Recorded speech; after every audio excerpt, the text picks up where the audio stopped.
4 jours du déconfinement et pour certains de la reprise de l'école, comment vont les enfants? Après 8 semaines d'enfermement, leur état psychologique préoccupe beaucoup les professionnels de santé. Bonsoir professeur Richard Delorme. Bonsoir. Alors, vous êtes chef du service psychiatrie de l'enfant et de l'adolescent à l'hôpital Robert Debré à Paris. Avec votre équipe, vous avez mis en ligne un site internet pour accompagner les familles pendant et après le confinement. C'est pédopsydebré.org. 500 000 connexions, c'est énorme. Des milliers de témoignages et aussi d'appels au secours. Alors, que vous ont dit et que vous disent vos patients? Quelles sont les conséquences psychologique finalement de ces 52 jours d'enfermement pour les petits? Alors au début, il y a une phase un peu de sidération, c'est-à-dire qu'on n'avait finalement pas beaucoup de contacts et c'est comme ça qu'on a commencé à vouloir créer ce site pour essayer d'aider nos patients. Et puis, dès les premiers jours du site, on a eu 20 000 connexions et le lendemain, on a eu 30 000 connexions. Et on s'est dit, mais finalement, ces difficultés que d'habitude, enfin les choses qu'on voulait dire à nos patients, ben, en fait, ça intéresse toutes les familles. Et effectivement, il y a eu un engouement incroyable et ça a changé au cours des jours. D'abord, on voulait mieux s'organiser, on voulait mieux aider ses enfants dans le travail scolaire, dans la structuration du quotidien pendant le confinement. Et puis en fait, on s'aperçoit que la période la plus dure, c'est maintenant. Les demandes sont plus pressantes, les familles sont à bout et je ne vous parle pas des familles qui ont simplement un enfant malade à la maison, c'est toutes les familles. Je suis vraiment surpris en fait par la difficulté qu'ont les enfants à gérer cette fin de confinement. Alors, vous parlez des enfants d'ailleurs, parce que c'est vrai qu'on pense souvent aux parents qui appellent. Là, vous parlez de la difficulté des enfants. Quels sont les signes qui ont évolué? Qu'est-ce qui vous a marqué?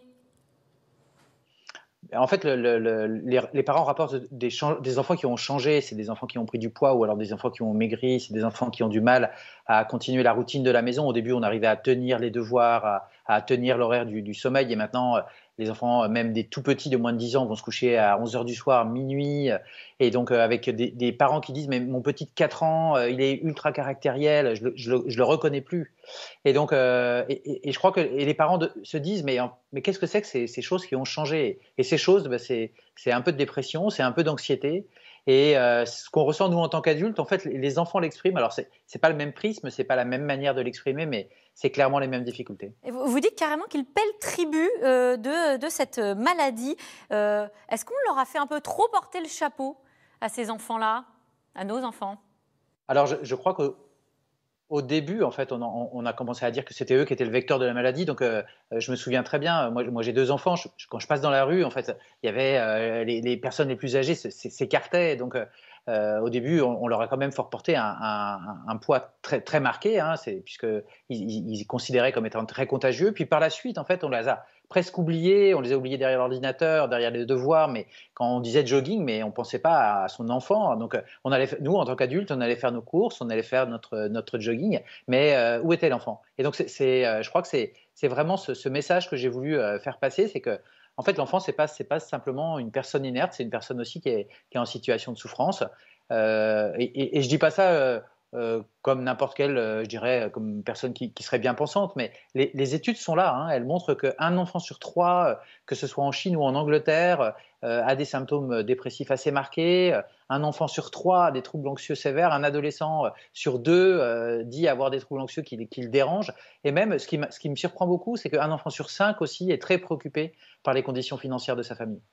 Ok, donc de l'anxiété effectivement qui monte. Est-ce que vous pensez, à l'appui de ces indicateurs que vous avez cités, que ces effets délétères peuvent se développer, persister ou de nouvelles conséquences peuvent apparaître ensuite, plus tard? Est-ce que vous craignez cela? Bah, c'est-à-dire que si je prends les études qui ont publiées assez longtemps, de 2013, sur les confinements de H1N1, Ebola, SRAS, et donc 30% des enfants développent un syndrome de stress post-traumatique. Alors je crois que c'est énorme, hein. Alors je ne sais pas si ce sera aussi fort, mais en tout cas, les Vous êtes chiffres vigilant. chinois, par exemple, tout à fait, les chiffres chinois ont été faits après seulement 30 jours de confinement. Et Alors, donc là, on est à 8 semaines.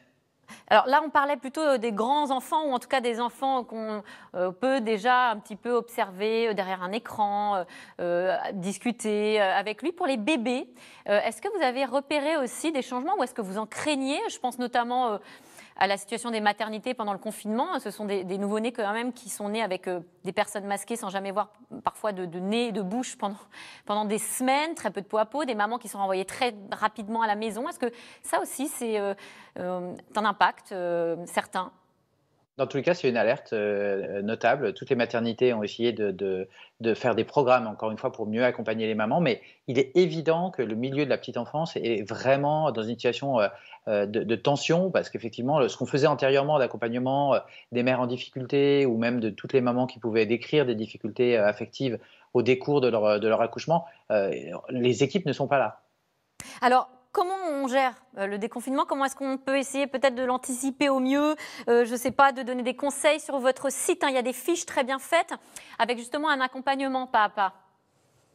Alors, ce que je crois qu'il faut s'entraîner, dans tout cas, au déconfinement, c'est comme toute chose. Je crois qu'il faut aussi dédramatiser la situation du confinement et de la sortie du confinement, c'est-à-dire pouvoir mettre le masque, en faire un objet familial, de pouvoir expliquer les mesures de protection, les mesures barrières, c'est indispensable. Il y a des enfants qui ne sont pas sortis pendant 8 semaines. Et donc, je pense que c'est important de leur expliquer les mesures barrières.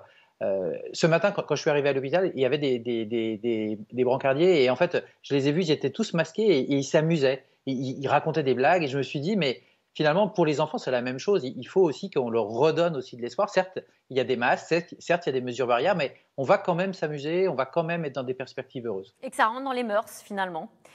Tout La à vie fait. d'après sera différente de toute façon. Oui, à trop vouloir attendre en fait la vie comme c'était hier, c'est-à-dire de reprendre ce qui s'est passé, je dirais en mars, d'avoir une vie comme avant, ça crée aussi beaucoup de stress, ça maintient un niveau de stress majeur parce qu'on est dans l'attente, on se dit mais quand est-ce que ça va arriver? Et donc moi je vois des enfants encore une fois dans des univers où tout va plutôt bien et ils sont quand même effondrés parce que l'école ne reprend pas, parce qu'ils n'ont pas de perspective. L'école, une grande partie rouvre lundi. Près d'1 million d'enfants est attendu. C'est ce que vient d'annoncer le ministre de l'Éducation nationale. On a entendu tout ce débat, les pour, les contre. Alors on entend beaucoup les parents ou bien sûr le personnel éducatif. Mais quid des enfants? Est-ce que vous pensez que c'est bon ou pas pour eux de retourner à l'école? Je crois que c'est un choix qui est un choix de société, puis c'est un choix aussi familial, c'est-à-dire il faut peser le risque entre ces risques sanitaires dont on entend parler, et puis ce risque aussi affectif et émotionnel. On est tous en tant que parents questionnés par cette balance entre la peur que notre enfant soit malade du Covid, mais il y a aussi d'autres maladies et qui sont celles d'être déprimé, celles d'être anxieux, celles de ne pas dormir. Et je crois qu'il faut pouvoir en tant que parent juger et on est questionné nous en tant qu'adultes sur cet équilibre. Eh bien, les enfants aussi on doit prendre cette décision pour les enfants, de pouvoir les accompagner dans quelque chose qui sera différent, mais qui peut aussi leur donner des perspectives. Et vous avez des petits-enfants, qu'est-ce que vous avez décidé pour eux? Alors moi, ils sont déjà à l'école depuis un petit moment. Ah oui, ils sont à l'école, effectivement, ils n'en sont jamais partis, puisque Exactement. Vous êtes toujours à l'hôpital. Voilà. Et j'étais inquiet au début de ce qui allait se passer pour eux, mais ils sont très heureux. Ils sont heureux. Une dernière question, à partir du 11 mai, les consultations dans beaucoup de cabinets vont reprendre davantage, plus régulièrement, en chair et en os, puisque les consultations pouvaient toujours se faire, mais c'était davantage en téléconsultation. Est-ce qu'il y a des points de vigilance? Quel sera le défi de ces consultations selon vous?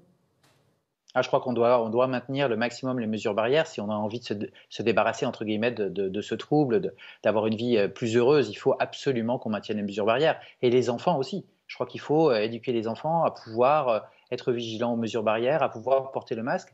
Il y a un message simple, c'est vraiment que quand on porte ce masque, on protège les autres et à terme, on se protégera soi-même. Donc je crois que voilà, si un enfant porte le masque, alors peut-être qu'il ne le mettrait pas très très bien, mais on n'est pas dans un bloc opératoire. On est là pour éviter de cracher entre guillemets sur le voisin. Et donc si on met tous cette mesure barrière en place, eh ben, on sera tous protégés.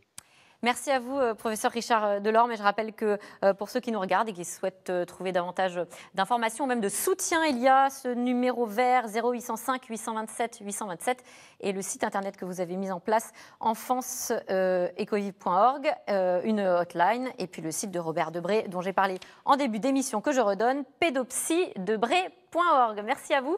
Tout de suite, c'est dans l'air, une émission qui revient sur les annonces d'Édouard Philippe. Bonne émission à vous.